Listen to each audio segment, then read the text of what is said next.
அக்கா என் படுக்கையில் போய் படுத்துக் கொண்டாள். நான் சொன்னேன், அக்கா நீ உன் அறைக்கு போ, நான் தூங்கணும். அப்போது அக்கா சொன்னாள், என்னென்று நானும் உன் அறையில் தூங்கி விடுகிறேன். நான் சொன்னேன், அக்கா நீ உன் அறைக்கு போய் தூங்கு. பிறகு நான் அக்காவின் கையை பிடித்து, ஹலோ நண்பர்களே, என் பெயர் சங்கர். என் அக்காவின் பெயர் ஸ்வேதா. அவள் தோற்றத்தில் மிகவும் அழகாக இருப்பாள். யாராவது அவளை ஒரு முறை பார்த்தால் அவளோடு சம்பவம் செய்ய நினைத்துக் கொண்டே இருப்பார்கள். என் அக்கா முழுமையாக வளர்ந்து விட்டாள். 25 வயது நெருங்கிக் கொண்டிருந்தாள். ஆனால் இன்னும் அவளுக்கு திருமணமாகவில்லை. அம்மா அப்பாவாய் அக்காவுக்கு நிறைய பார்த்தார்கள். ஆனால் எங்கும் திருமணம் நடக்கவில்லை. அப்பா அக்காவின் ஜாதகத்தை ஒரு ஜோதிடரிடம் காட்டிய போது அக்காவின் ஜாதகத்தில் தோஷம் இருப்பதாக தெரிந்தது. அக்கா வளர வளர அவளுக்கு சம்பவம் செய்ய மனம் கொந்தளித்துக் கொண்டிருந்தது. அக்கா விரும்பியது திருமணத்திற்கு முன்பே நடக்க முடியாத ஒன்று. ஒரு நாள் நான் அக்காவை ஒரு நிலையில் பார்த்து விட்டேன். அந்த நிலையில் நான் பார்க்க கூடாது. நான் முதல் அக்காவின் அறைக்கு ஏதோ வேலையாக போனேன். அக்கா ஒரு சுரக்காயை தன் அடுப்படியில் உள்ளே செல்லுமாறு பயன்படுத்தி கொண்டிருப்பதை பார்த்தேன். அவள் என்னை பார்த்தவுடன் சுரக்காயை மறைத்து விட்டாள். நான் எதுவும் பார்க்கவில்லை போல் நடித்தேன். நான் சொன்னேன், அக்கா அம்மா உன்னை கூப்பிடுகிறாள். பிறகு நான் அவள் அறையிலிருந்து வெளியே வந்து விட்டேன். அக்கா எப்படி அந்த சுரக்காயை பயன்படுத்தி கொண்டிருந்தாள் என்று பார்த்து நான் அதிர்ச்சியடைந்தேன். அது மிகப்பெரிய சுரக்காயாக இருந்தது. இதற்கு முன் நான் அக்காவை இப்படி எப்போதும் செய்வதை பார்த்ததில்லை. வெளியே என் அக்கா மிகவும் அப்பாவியாக தோன்றினாள். ஆனால் அவள் முகத்தின் பின்னால் மற்றொரு முகம் மறைந்திருப்பதை நான் அறிந்திருக்கவில்லை. நான் அக்காவை பார்த்ததும் அவளுக்கும் தெரிந்திருக்கும் நான் அவள் சுரக்காயை பயன்படுத்துவதை பார்த்துவிட்டேன் என்று. ஆனால் இதை பற்றி நானும் பேசவில்லை, அக்காவும் பேசவில்லை. மாலையில் நாங்கள் எல்லோரும் சேர்ந்து சாப்பிட்டுக் கொண்டிருந்தோம். அப்போது அக்கா என்னிடம் ஏதோ சைகையால் சொல்லிக் கொண்டிருந்தாள். ஆனால் நான் புரிந்து கொள்ளவில்லை. நான் சாப்பிட்டு முடித்ததும் அக்கா சொன்னாள், வா தம்பி, மாடிக்கு போய் வரலாம் என்றால் எனக்குள் ஒரு எண்ணம் வந்தது, அக்கா அந்த விஷயத்தை பற்றி கேட்கலாம் என்று. பட்டே நான் என் அக்காவோட மாடிக்கு போனேன். சிறிது நேரம் நாங்கள் இருவரும் மௌனமாக இருந்தோம். நான் நினைத்தேன், அக்கா முதல்ல பேசுவாள். அக்கா நினைச்சிருக்கலாம் நான் முதல் பேசுவேன் என்று. அப்பிறகு நானே கேட்டுவிட்டேன், அக்கா என்ன மாடிக்கு ஏன் கூப்பிட்டாய் என்று. அக்கா மெதுவான குரலில் சொன்னாள், நீ அன்னைக்கு நான் அதை செய்வதை பார்த்து விட்டாய் இல்லையா என்றாள். நான் தெரியாதவன் போல் கேட்டேன், என்ன பார்த்தேன்?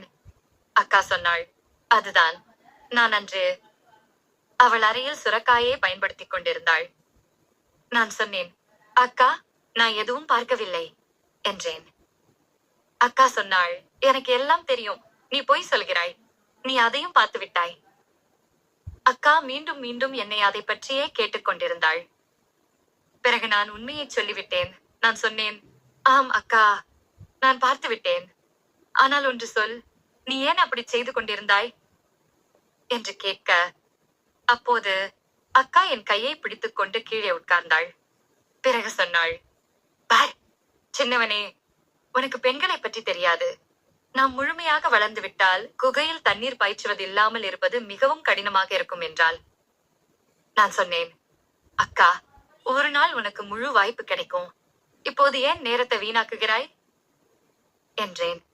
உடனே அக்கா சொன்னாள், நீ என் பிரச்சனையை புரிந்து கொள்ள மாட்டாய் என்று பக் கீழே போய்விட்டாள். எனக்கு எல்லாம் புரிஞ்சு விட்டது. அக்கா என்னுடன் குகையில் சுண்ணாம்பு அடிக்க விரும்பினாள். இல்லை என்றால் அவள் என்னை இப்படி தனியாக அழைத்து இந்த விஷயத்தை பற்றி பேசியிருக்க மாட்டாள். உண்மையில் எனக்கும் அது பிடித்திருந்தது.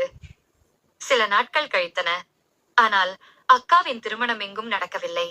அம்மா அப்பாவுக்கும் கவலை. வீட்டில் இளம்பெண் உட்கார்ந்திருக்கிறாள் என்பதால்.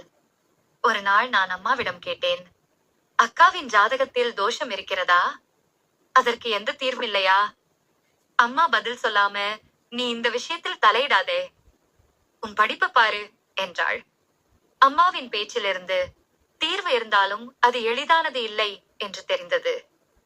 உன் அக்கா 2 திருமணங்கள் செய்தாக வேண்டும் என்றால் முதல் மணமகன் 2 நாட்களில் இறந்து விடுவார். அதன் பிறகே 2வது திருமணம் நடக்க முடியும் என்றார். இப்போது பெரிய கேள்வி, அக்காவின் முதல் கணவர் 2 நாட்களில் இறந்து விடுவார் என்பதை அறிந்து கொண்டு யார் இந்த பாவத்தை செய்வார்? நான் சொன்னேன், இது மிகவும் தவறான வழி. யாருடைய உயிருக்கும் ஆபத்தில்லாத வேறு ஏதாவது வழி இருக்கிறதா என்று கூற அவர் சொன்னார், ஒரு வழி இருக்கிறது. ஆனால் அவர் முடிக்கும் முன் அவருக்கு திடீரென நெஞ்சு வலி வந்தது. அவரை மருத்துவமனைக்கு அழைத்துச் சென்றார்கள். நான் வீடு திரும்பினேன். வீட்டில அம்மா அப்பா மிகவும் மகிழ்ச்சியாக இருந்தார்கள். நான் கேட்டேன், ஏன் இவ்வளவு சந்தோஷம்? அப்பா சொன்னாரு, மகனே, உன் அக்காவின் திருமணம் நிச்சயமாகிவிட்டது என்றார். நான் கேட்டேன், ஆனால் அப்பா யாருடன் என்று. நான் பையனை பார்த்திருக்கிறேன். ஆனால் அப்பா, ஜோதிடர் சொன்ன விஷயம் உங்களுக்கு நினைவிருக்கிறதா? அக்கா திருமணம் செய்து கொள்ளும் பையன் திருமணத்திற்கு 2 நாட்களுக்கு பிறகே இறந்து விடுவான் என்று அம்மா சொன்னாள். மகனே, இதை தவிர நம்மிடம் வேறு வழி இல்லை.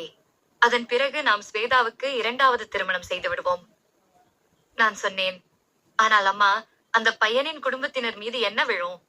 அப்பா சொன்னார், ஆம் மகனே, நீ சரியாக சொல்கிறாய். நாம் வெறும் நம்முடைய மகளை பற்றி மட்டுமே நினைக்கிறோம். ஆனால் ஸ்வேதாவின் குறைபாட்டின் காரணமாக தனது உயிரை இழக்கப் போகும் அந்த பையனை பற்றி நினைக்கலை. நான் சொன்னேன், அப்பா, அமைதியான மனதுடன் நினைச்சு பாருங்கள், எப்படியாவது ஒரு வழி கிடைத்துவிடும் என்றேன். அதன் பிறகு நான் ஸ்வேதாவின் அறைக்கு சென்றேன். நான் அறை வெளியில் இருந்த போது ஸ்வேதாவின் அறையில் இருந்து வஜ்ரை படத்தின் ஒலி கேட்டது. பிறகு நான் மெதுவாக கதவருகே சென்ற போது கதவு உள்ளே இருந்து பூட்டப்பட்டிருந்தது. பிறகு நான் மேலே டெரஸ்க்கு சென்றேன். ஏனென்றால் சுரேகாவின் அறைக்கு மேலே ஒரு ஜன்னல் இருந்தது. அது டெரஸை ஒட்டி இருந்தது. நான் அங்கே மறைந்து பார்த்த போது ஸ்வேதா அதே படத்தை பார்த்து கொண்டிருந்தாள். அக்கா அந்த செயல்களை செய்ய இவ்வளவு ஆவலாக இருந்தாள். சில நேரங்களில் என் மனதில் வந்தது, நானே அவளுடன் சேர்ந்து அவள் குகைக்கு சுண்ணாம்பு அடித்து விடலாம் என்று. ஆனால் உடன் பிறந்த சகோதரி என்பதால் நான் தடுத்து கொண்டேன். பிறகு நான் கீழே வந்தேன். எனக்கு மிகவும் பசியாக இருந்தது. நான் அம்மாவிடம் சொன்னேன், அம்மா, சீக்கிரம் சாப்பாடு வைக்கிறியா? எனக்கு பசிக்கிறது என்றேன். சாப்பிட்டு முடித்த பிறகு நான் என் அறைக்கு சென்று ஓய்வெடுத்தேன். நான் என் அறையில் தூங்கிக் கொண்டிருந்தேன். அப்போது திடீரென்று அக்கா என் அறைக்குள் வந்தாள். அவள் என்னிடம் சொன்னாள், தம்பி, நீ ஒரு சிறந்த விஷயத்தை கண்டுபிடித்திருக்கிறாய். பிறகு என்னிடம் மொபைலை நீட்டி அதே படத்தை காண்பிக்க ஆரம்பித்தாள். நான் கேட்டேன், அக்கா, நீ இதெல்லாம் என்ன பாக்குற? அப்போது அக்கா சொன்னாள், பார், மிகவும் வேடிக்கையாக இருக்கிறது. நான் சொன்னேன், அது சரி, ஆனால் நான் உன்னுடைய தம்பி. அக்கா சொன்னாள், அதுல என்ன தப்பு? நாமும் சேர்ந்து புகழில் சுண்ணாம்பு அடிக்கலாமே என்றாள். அப்போது அப்பா என்னை கூப்பிட்டார். நான் அங்கே சென்றேன். பிறகு இரவு நான் சாப்பிட்டு தூங்கச் சென்றேன். எனக்கு 8 மணிக்கு முன் தூக்கம் வராது.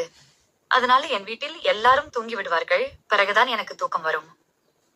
இரவு 12 மணி ஆனது. நான் என் அறையில் தூங்கிக் கொண்டிருந்தேன். அப்போது எனக்கு ஒரு உணர்வு வந்தது. என் அறையில் வேறு யாரோ இருப்பது போல். நான் உடனே எல்லா விளக்குகளையும் போட்டேன். அப்போது திரைக்கு பின்னால் யாருடைய கால்கள் தெரிந்தன. நான் சென்று திரையை விளக்கினேன். அங்கே அக்கா மறைந்திருந்தாள். அவள் சொன்னாள், நீ பயந்து விட்டாயா? நான் சொன்னேன், அக்கா, இரவு 12 மணி ஆகிவிட்டது. இது வேடிக்கை பண்ணும் நேரமா? நேரமாகிவிட்டது.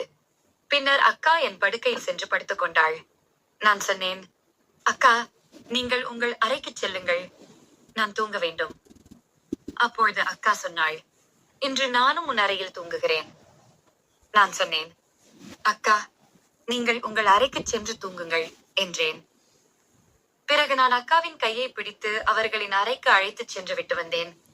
அக்காவின் பழக்கம் நாளுக்கு நாள் மோசமாகிக் கொண்டிருந்தது. விரைவில் அவளுக்கு திருமணம் நடக்காவிட்டால் அவள் என்னுடன் அவள் குகைக்கு சுண்ணாம்பு அடிக்க நான் யாராக இருந்தாள்? எப்படியும் நான் இப்போது வயது வந்துவிட்டேன். எவ்வளவு காலம் என்னை தடுத்துக் கொண்டிருக்க முடியும்? அப்போது அவருக்கு இதய அடைப்பு ஏற்பட்டு விட்டது.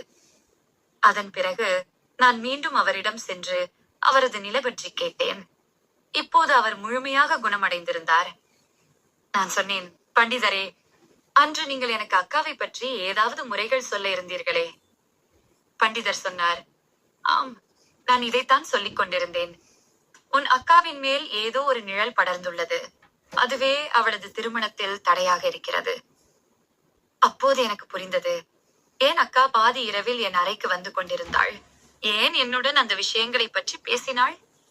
நான் கேட்டேன், பண்டிதரே, இதற்கு ஏதாவது முறை சொல்லுங்கள். அப்போது பண்டிதர் சொன்னார், நாளை நான் உன் வீட்டுக்கு வருகிறேன். ஒரு பெரிய பூஜை செய்ய வேண்டும். அப்போதுதான் உன் அக்காவின் மேலிருந்து இந்த தீமை நீங்கும். மேலும் நான் உனக்கு பூஜைக்கான பொருட்களின் பட்டியலை தயாரித்து தருகிறேன். நான் வருவதற்கு முன்பே உன் அம்மா அப்பாவிடம் சொல்லி நீங்கள் எல்லா ஏற்பாடுகளையும் செய்து வையுங்க. அதன் பிறகு நான் வீட்டுக்கு வந்தேன். பிறகு நான் அப்பாவிடம் எல்லாற்றையும் சொன்னேன். அப்பா சொன்னார், மகனே, இதை கேட்டு எனக்கு மிகவும் மகிழ்ச்சியாக இருக்கிறது என்றார்கள்.